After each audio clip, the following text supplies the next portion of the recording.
Okay. ఇంకా తప్పదు మాకు ఖచ్చితంగా నైట్ జాబ్స్ చేయాలి. ఐటీ సెక్టార్‌లో ఉండే వాళ్ళకన్నప్పుడు క్లయింట్స్ అక్కడ ఉంటారు. సో, వాళ్ళకి ఎలాంటి ఇష్యూస్ రావచ్చు? ఎలాంటి జాగ్రత్త ముందు నుండి తీసుకోవాలి? సో, నైట్ షిఫ్ట్ ఎంప్లాయీస్ అందరిని నైట్ షిఫ్ట్ బంద్ చేయమని యాస్ ఎ స్లీప్ స్పెషలిస్ట్ నేనేం చెప్పను. హ్మ్. ఐడియల్లీ అయితే మనము సన్ అప్ ఉన్నప్పుడు లేసుండాలి. Sun hmm. డౌన్ ఉన్నప్పుడు పడుకొనుండాలి. Yes. This is ideal. But it cannot happen గాబట్టి నైట్ షిఫ్ట్ వర్కర్స్ కూడా ఒక స్కెడ్యూల్, ఒక రొటీన్ అంటే ఈ స్లీప్ హైజీన్ ఏదైతే ఉందో దాంట్లో కొంచెం ట్వీక్స్ ఉంటాయి. హ్మ్. వాళ్ళు పడుకునే ముందు ఎందుకంటే ఐటీ కంపెనీ నుంచి బయటికొస్తారు.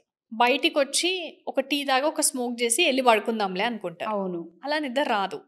So, once you are done with work మీరు మళ్ళీ ఏదైనా బ్లాక్ గాగుల్స్ గానీ, షేడ్స్ గానీ పెట్టుకుంటే సన్‌లైట్ తగలకుండా చూసుకోవాలి.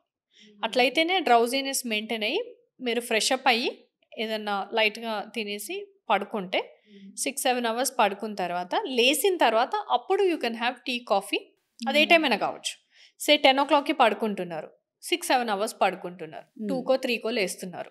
లేసిన తర్వాత అప్పుడు they can have food or tea, coffee anything. Go to sunlight. Do workout in the evening 4, 5 వాళ్ళకి 6, 7కి వర్కౌట్ చేయడం ఈజ్ ఓకే. ఓకే. సో, వాళ్ళ స్కెడ్యూల్ అనేది అట్లా మార్చుకోవాలి. సో, ఆ రొటీన్‌ని వి విల్ ప్రిస్క్రైబ్. ఇదొకటి. రెండో ఇంపార్టెంట్ పాయింట్ అసలు నైట్ డ్యూటీస్ చేసే వాళ్ళలో గూడా ఏంటంటే నార్మల్‌గా human beings light sleepers, deep sleepers అని ఉంటారు. హ్మ్. ఎవరైతే లైట్ స్లీపర్స్ ఉంటారో ఈ లైట్ స్లీపర్స్ వాళ్ళకి ఒకటి కొంచెం సౌండ్ వచ్చినా లేస్తారు. కొద్దిగా డిస్టర్బెన్స్ వచ్చినా లేస్తారు. అవును. ఇది ఒక nature of a personality. Deep sleepers road మీద పడుకోమన్నా పడుకుంటారు. Hmm. So, this is a nature of personality. ఈ డీప్ స్లీపర్స్‌కి night duties are more suitable. Okay. Light స్లీపర్స్‌కి ఇన్సోమ్నియాలకు పడే ఛాన్స్, స్లీప్‌లెస్‌నెస్‌కి పడే ఛాన్స్ ఓహ్! చాలా ఎక్కువుంటది. ఇంపార్టెంట్ పాయింట్ ఇది. యెస్. యెస్. ఓకే.